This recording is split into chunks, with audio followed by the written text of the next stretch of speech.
And good afternoon. Thank you for joining us today. My name is Ryan Burrows, Executive Director of the American Kratom Association. The American Kratom Association is scheduled to present on the science of kratom during the 66th session of the UN Commission on Narcotic Drugs Conference. This is being held this Tuesday in Vienna. Our presentation will dispel misinformation internationally as we shine a light on the factual kratom science available today. Today's meeting will give you a preview ahead of our presentation. The Q&A will be active during the meeting, and I will now turn it over to Mac Haddo, our Senior Fellow on Public Policy. Thank you, Ryan, and welcome to everyone. Thank you for joining us today. This is really an exciting opportunity that's been provided to the American Kratom Association by the UN Commission on Narcotic Drugs to conduct a side event on kratom science and allowing that kratom science to speak. Just a quick background as to how we got here and why there's been such an interest in the international community about kratom. It started obviously where we had reports in 2009 of a cluster of 9 deaths that occurred in Sweden from a single kratom product, a powdered product sold on the internet known as Krypton, very popular product. And it was just pure powder from the kratom leaves. Kratom trees from Indonesia and Southeast Asia. That obviously appropriately got the attention of every public health official in the world, including at the US Food and Drug Administration. We don't begrudge any of that. What happened after that, however, is what has led us on this path to this presentation that will be made on Thursday. And that is that while the FDA obviously jumped on the opportunity to exploit the fact their longstanding bias against dietary and botanical supplements to point out a product that had caused deaths was something that was very exciting for them. And they proceeded to implement they took a series of regulatory steps that they have available to them. One of them is not scheduling. They can simply recommend scheduling. But they did implement an import alert, and they did so in 2011 and have continued to step up those import alerts since that time. What they never tell, and what the FDA has an obligation to do to the American public, is to tell the truth about what happened in Sweden, for example. They ignore a 2011 peer-reviewed published scientific review article by a Swedish scientist that looked at all 9 of those deaths. And what they determined was that in each of those cases, in the toxicology screens, there was present not just the kratom product, but also O-desmethyltramadol. The common denominator in those deaths was that they had consumed an adulterated kratom product that at the same dosage level, if it were put in a cup of coffee or a glass of orange juice, would surely kill the person, just as it did with the kratom consumers. But yet the FDA, in their 2016 submission to the Drug Enforcement Administration, cited those 9 deaths, but made no mention of the fact that the explanation that in fact that these products were contaminated with, or adulterated rather, with a deadly level of substance that was inappropriate for it being introduced in that form in that product. They also have continued to prosecute that same death count when they made their second submission to the DEA.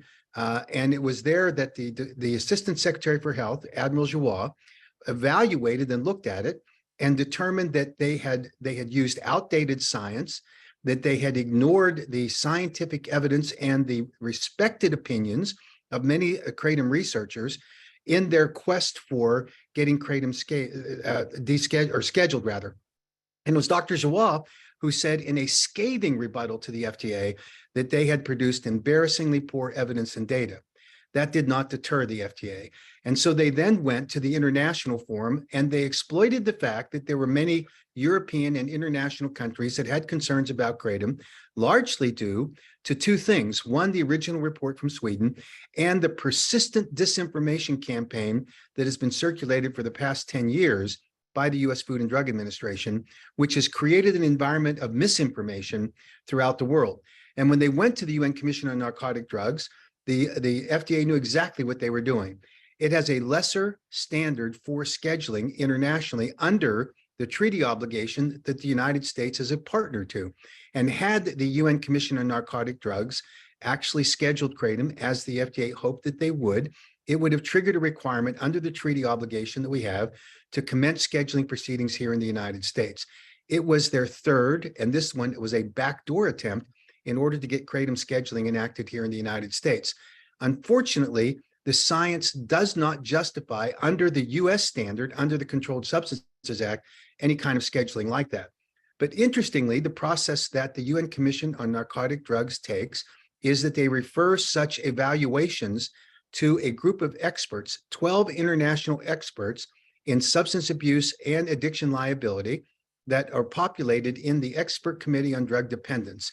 Those 12 independent experts made their evaluation of the kratom application for scheduling, and they had three choices.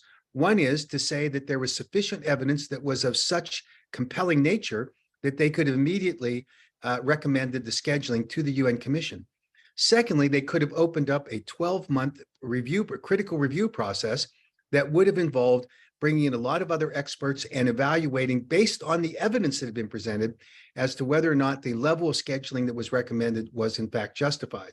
Or third, they could have said there was insufficient evidence and they would continue to maintain the substance, in this case kratom, under surveillance.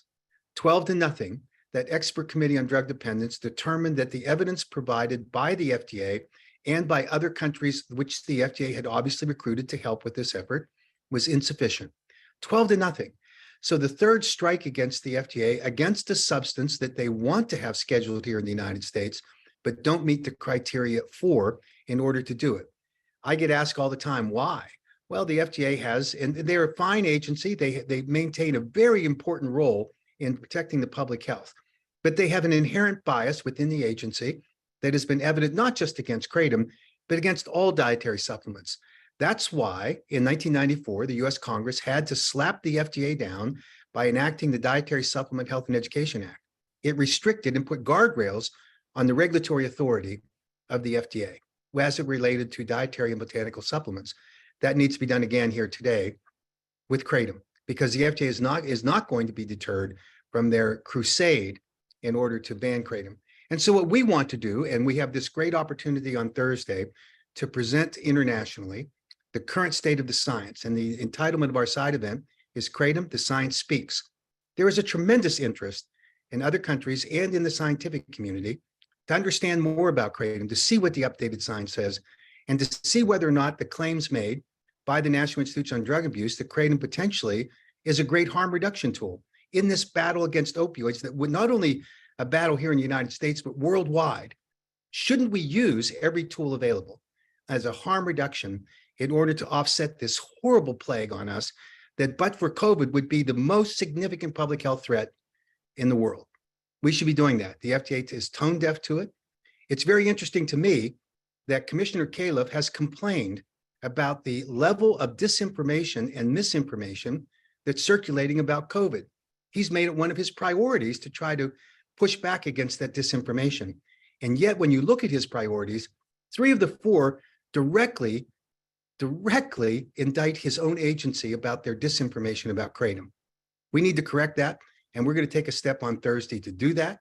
We think that this opportunity to have 4 internationally recognized science, Kirsten Smith from the National Institute on Drug Abuse, Marilyn Eustace, former NIDA official, and now one of the premier experts with hundreds of publications about substance abuse and addiction liability of various substances, Jack Henningfield, former NIDA official, recognized for hundreds of articles, again, published about various substances, and has been a leader in the development of pain relief therapies at the FDA for decades. He will be presenting. And then Dr. Chris McCurdy, who's the lead contract scientist for the National Institute on Drug Abuse and is probably the most recognized kratom expert in the scientific community in the world. They will join us on this briefing that will be held, this side event, on Thursday at 2:10 p.m. European time. And we hope that everyone will join in and listen to this because it has the attention of the international community. We welcome everyone to take advantage of seeing this. We're going to record it, obviously, for republication, but we want everyone to know what the truth is and what the scientific evidence is. And by the way, the FDA's disinformation campaign is being challenged. The state of Vermont was one of the 6 states that was seduced by the FDA into scheduling kratom between 2012 and 2017. They accepted our petition, which was based on the science to remove kratom from their drug schedule list, and they're going to commence rulemaking proceedings immediately following the legislative session. The state of Indiana, another state that banned kratom, passed the Kratom Consumer Protection Act with a repeal of their current ban out of the Indiana House of Representatives on a vote of 53-40, and we expect to see similar action in the Indiana Senate. In Wisconsin, the Wisconsin Controlled Substances Board, responding to the science, transmitted a motion, approved a motion for transmittal to the Wisconsin legislative leaders that says that the 8 factors, the scientific criteria for scheduling was not met under the Wisconsin statute. We expect that the legislature will respond in kind. Now, the Controlled Substance Board passed the second motion saying, in their opinion, they thought it should be scheduled because there's lots more science that needs to be done. No question. But is there sufficient science to document the safety of kratom? There is. And is there evidence to document its dangers being schedulable? There isn't. And that's the bottom line. We also had the director of the Rhode Island Department of Health acknowledge that the 8 factors are not met in Rhode Island for the scheduling of kratom.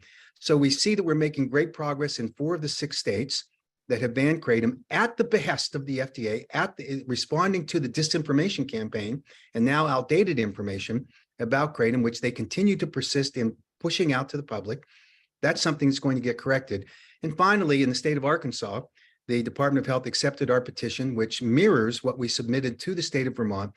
And we're hopeful that the Arkansas Department of Health will also see the merit in withdrawing their scheduling in kratom. Next year, we hope to do some work in that final state, in the state of Alabama, where it is banned.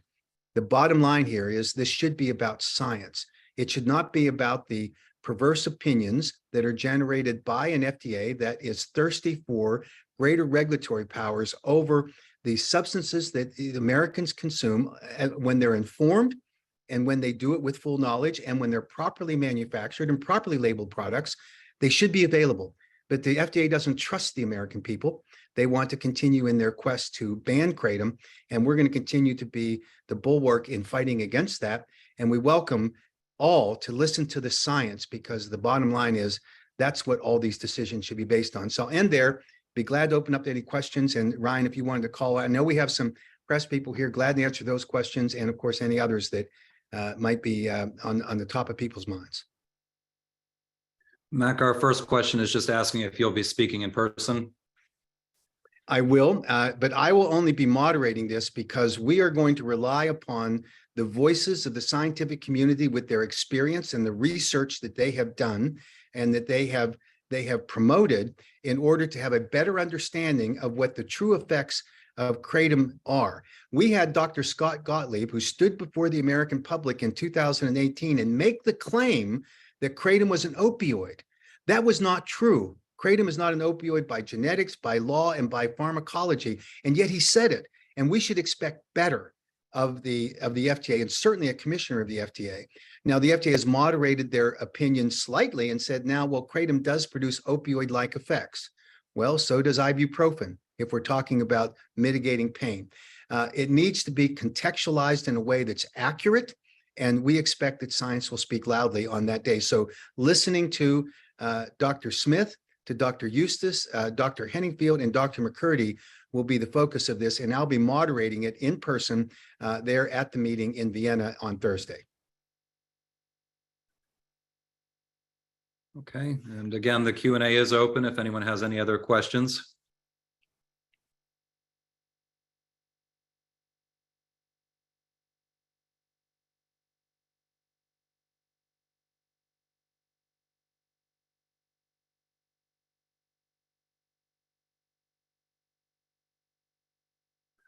And Mac, whatever happened to the mandatory product listing? I remember you said you wanted to try and get it to regular order.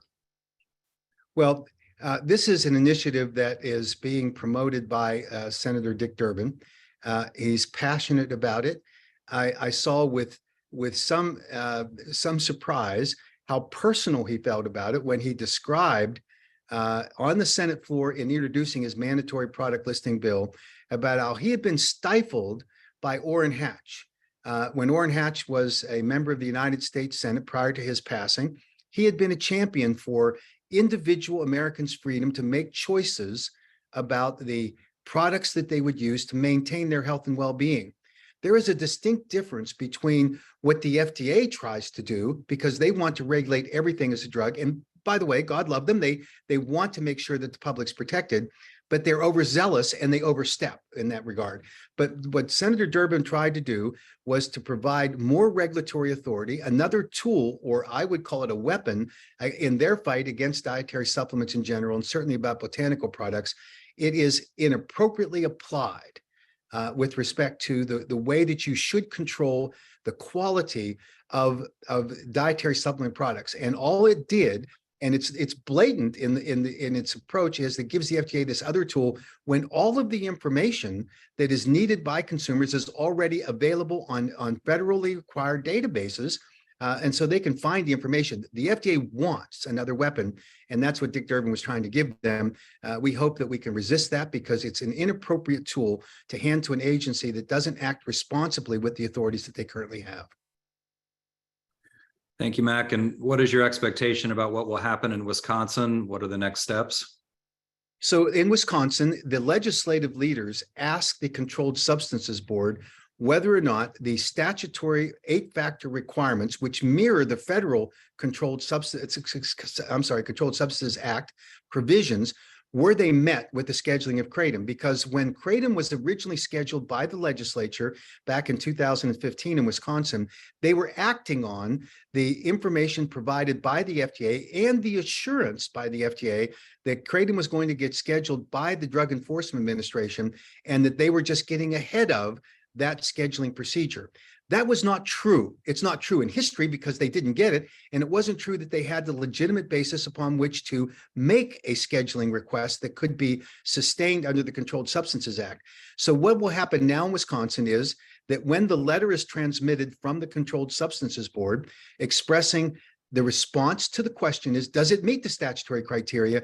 The motion that was passed by the Controlled Substances Board was clear and unambiguous. It does not. Then they had a second motion, largely instigated by some of the doctors in the addiction recovery community and the medical profession that makes a living about prescribing opioids, by the way. They say, oh, we think it should remain scheduled until we get these answers to some of the scientific questions and regulatory questions. The legislature will have the opportunity then to take up the Kratom Consumer Protection Act in conjunction with the repeal of the current ban. And I think that's the next step for the legislature. I think science will speak loudly about whether or not it meets that criteria. Everyone can have their own opinion, and you can side with the FDA despite their disinformation, or you can accept the fact that the American people can, with a properly manufactured so that it's safe product, properly labeled, knowing what the serving sizes are, about what they should take, can make intelligent and informed decisions. What the FDA wants to do is to strip those freedoms from the people in Wisconsin and all across America by scheduling it. And they've lost that battle. They can't prove it by the science. And now they're going state by state. And they have seduced the Controlled Substances Board members, some of them, into this belief that there needs to be all this great science. There are thousands of products that are on the market today that are regularly consumed by the American public within this realm of dietary and botanical supplements that constitute over $100 million in impact on the American economy, because consumers accept them, and consumers can make intelligent, informed decisions about the products they use for health and well-being. So now I think the Wisconsin legislature will have the opportunity to correct the mistake that was made based on FDA's disinformation that they made back in 2015. Excellent. Now, what is known about Ohio's attempt to ban? So in Ohio, we actually are on a different track. We're talking about passing the KCPA. In the last legislative session, it passed the House 82-10. It got caught up in the last minute lame duck session and did not make it onto the Senate floor for a vote. But we expect that that will be corrected in the current legislative session of the Ohio legislature. We have been in discussions with a number of the members who had concerns last year. We're able to answer them. The biggest issue that the FDA has gotten some traction on, because they now can't prove that kratom is a lethal product. They're now saying, oh, it has this significant addiction liability. And we know that that's simply not true. The fact that the kratom's alkaloids bind to the mu-opioid receptor in the brain, like opioids do, they're vastly different. They're called partial agonists. There's almost like a governor you would see on a gas engine about the effects that metrogeny, the principal alkaloid in kratom, can have. It also does not go to the euphoric high, which is what drives people to addiction. Kratom does not have that kind of binding affinity to the brain structure that causes that euphoric high and induces that kind of addiction liability. It also does not go to the respiratory system in any significant degree, so you will not see overdose deaths on pure kratom alone unless it's somehow ingested along with a dangerous product that does suppress the respiratory system. And what science has now proven, and this is something that I think that Dr. Smith and Dr. McCurdy will talk about on Thursday, is they found that the kratom's alkaloids actually impact what's called the alpha adrenergic center, which is the same center of the brain that Noxalone gets to unbind the dangerous opioids. And they think that accounts for some of the effects of kratom as a harm reduction tool, and affirms why Johns Hopkins University found that so many people were reporting that were kratom consumers using it to get off of opioids were finding that a significant relief of their withdrawal symptoms, and why those 35% were opioid free, replacing it with kratom. Make no mistake, kratom doesn't have the same effect as an opioid. It doesn't give you the same pain relief effect. And therefore, it simply takes the edge off your pain so you can function without any of the adverse events of the opioids that you may struggle with when you're on it, whether prescribed or not. Opioids have a valuable place in the delivery of healthcare by physicians in order to manage acute and chronic pain.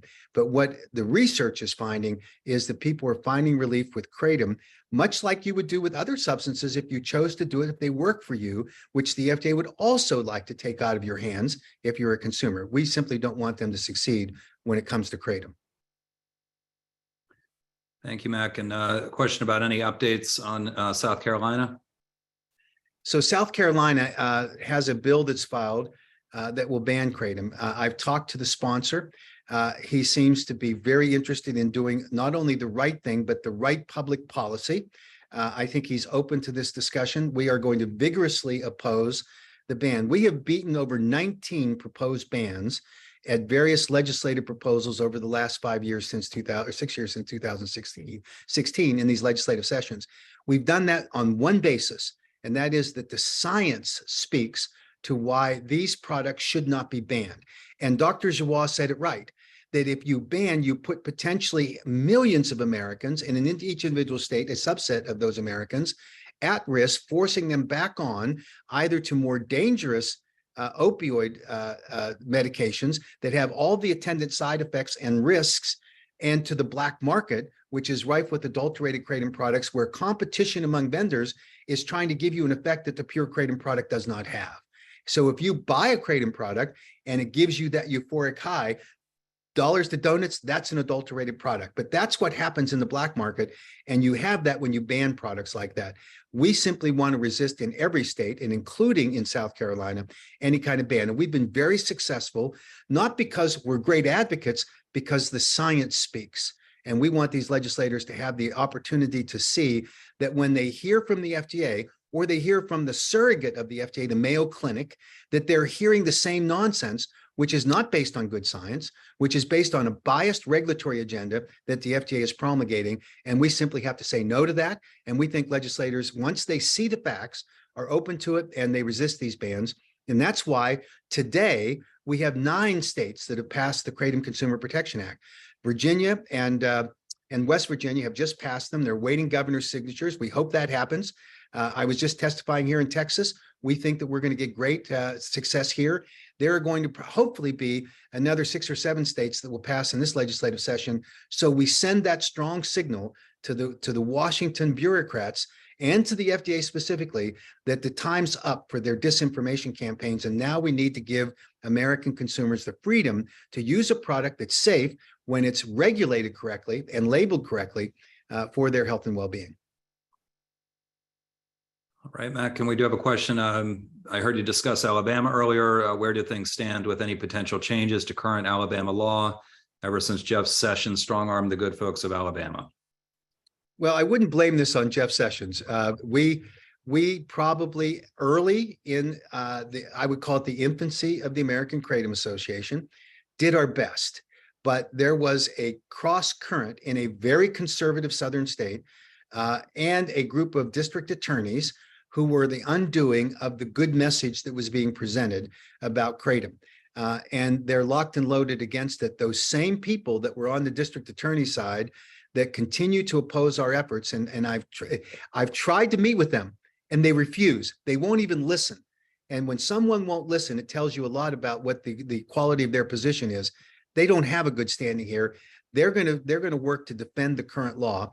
We're going to show the legislators in Alabama, and I think that our next year is going to be our Waterloo to make that happen, to go down into Alabama and to undo the mistake that was made back in 2015 or 16, I think, when they enacted the ban on kratom. But it was all because the FDA empowered them with their disinformation campaign, and it was deliberate by the FDA.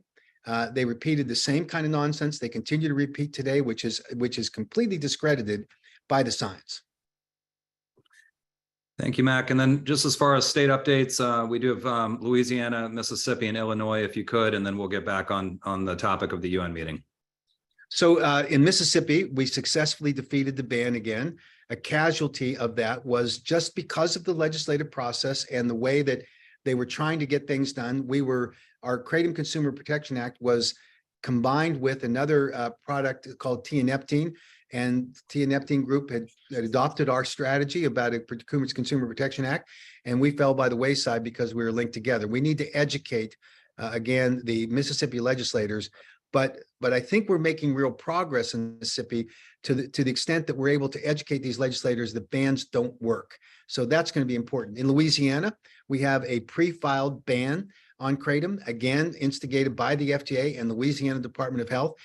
We are working with some top lobbyists there in Louisiana, and we're going to be promoting the Kratom Consumer Protection Act. And we hope that we'll see, as we have seen in other states like West Virginia, that was originally a ban, and we converted it into the Kratom Consumer Protection Act. So we're seeing that in Georgia, where they tried to subvert the existing law, put in a ban driven largely by trial lawyers, and we're able to move it to a strengthened Kratom Consumer Protection Act, all based on science.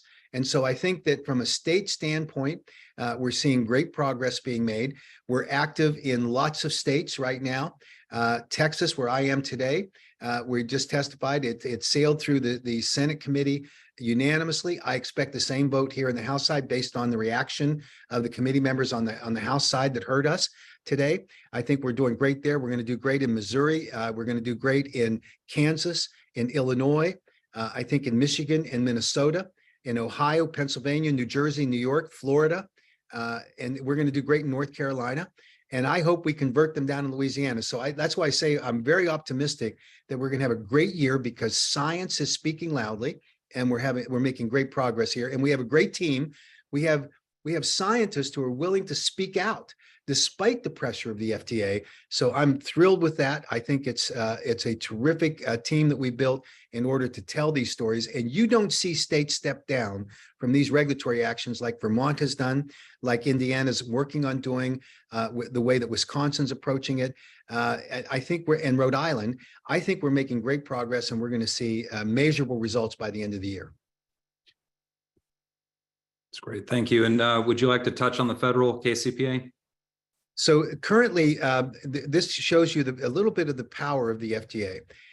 We did get the Kratom Consumer Protection Act in the federal form introduced, and that started the discussion.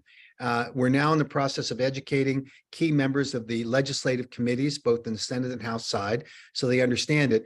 But we literally, while we're doing that, have the FDA coming in and briefing these same committee members, and we're hearing it with disinformation, with incorrect information, the very thing that Commissioner Califf says he's against. His line officers from the FDA are outdoing every day in their fight against kratom. But here's the good news: we win on the science, because if they were right, if everything they said were true, kratom would be scheduled today, and it's not, because they're wrong.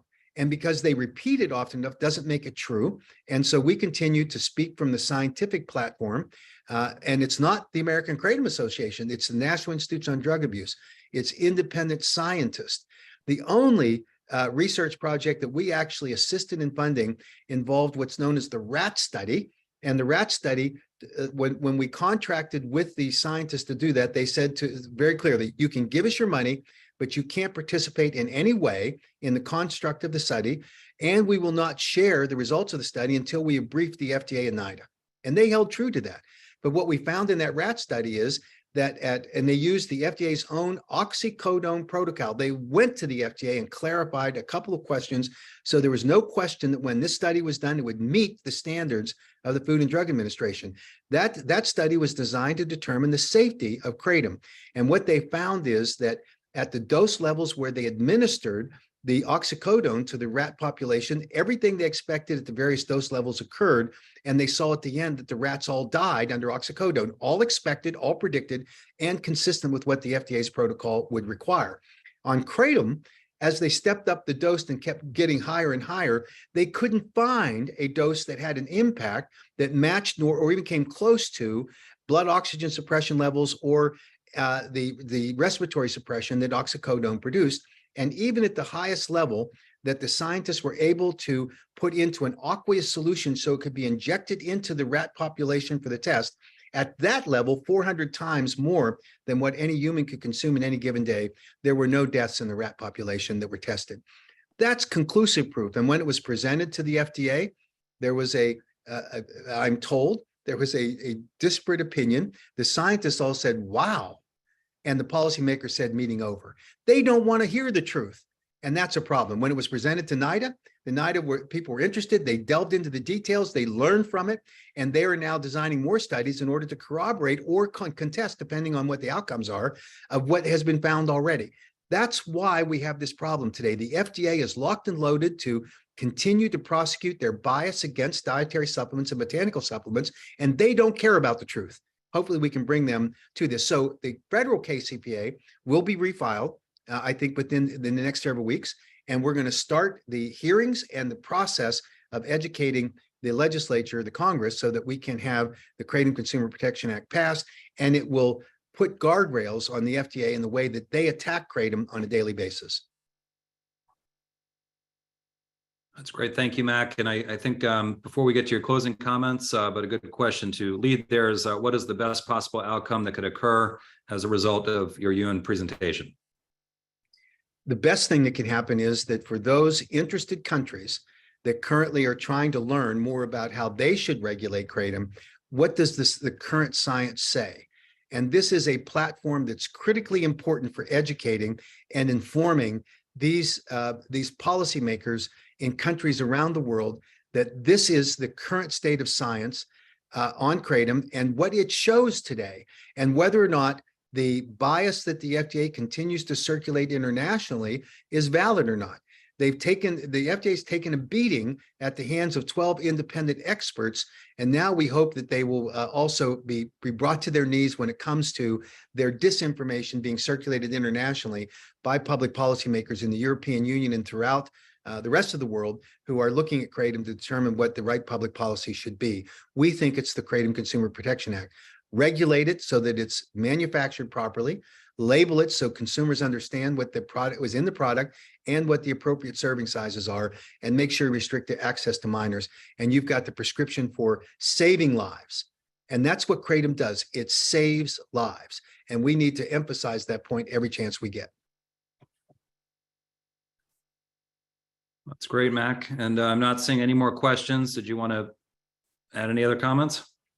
Other than just say that thanks to everyone who actually involves themselves in these discussions with public officials, because it is critically important for those public policymakers to hear from the kratom consuming public. One of my best stories is actually rebuked to myself. I was sitting in a hearing in Ohio when the Board of Pharmacy there was making an attempt to schedule kratom based on the FDA's disinformation. And they opened up a public hearing where more than 300 people showed up, and they were obligated by statute to hear those people, give them 3 minutes each. And halfway through the presentation, a young man stood up. He was not my idea of the ideal witness. And that's the shame on me moment, because as he stood up, he had a shaved head with a mohawk haircut. He had a leather vest on with bare arms with tattoos all the way up and tattoos up around close to his face, all up his neck. He had, elaborate piercings, and I cringed, and I thought, what? This is the wrong person. I was wrong. He stood up and testified that a year before he had been in federal prison as a drug user and dealer, and that in his transition out of the prison system in a halfway house, he learned about kratom, and he resolved that if he was going to turn his life around, he would. And he said, "I would either be dead today or I would be back in prison." He said, "But I'm here today because kratom actually saved my life." He said, "But you don't have to feel sympathy for me." He said, "I want to introduce you to the people that kratom had the most impact on." He turned and introduced his wife with a newborn baby. Now, that's the story about kratom. Kratom turns people's lives around. It saves their lives. It provides them the opportunity to function as citizens that are productive, not destructive. And it helps them wean off of these horrible addictions that they get caught up in this current culture that we sometimes confront. That was a lesson to me. And I think that as public policy leaders evaluate the value of kratom, when they hear the messages from the National Institute on Drug Abuse, how kratom is a harm reduction tool, they should listen. And if you listen to that, you're going to see the right pathway to good public policy that actually helps to address the problem of drug overdoses in this country, which, as I said earlier, is the most significant plague on our healthcare system, but for COVID. So I'm pleased that we're having this opportunity to present a scientific evaluation of kratom at the international stage. And we hope that people in the United States are listening. And I hope out in Bethesda that the FDA people are tuned in as well, because they're the ones who need to hear it the most. That's great. Thank you, Mac. And we will be recirculating the link to the actual live meeting, and I certainly hope that all of you can join us. And it is on all of our social media accounts as well as americankratom.org. Thanks, everyone.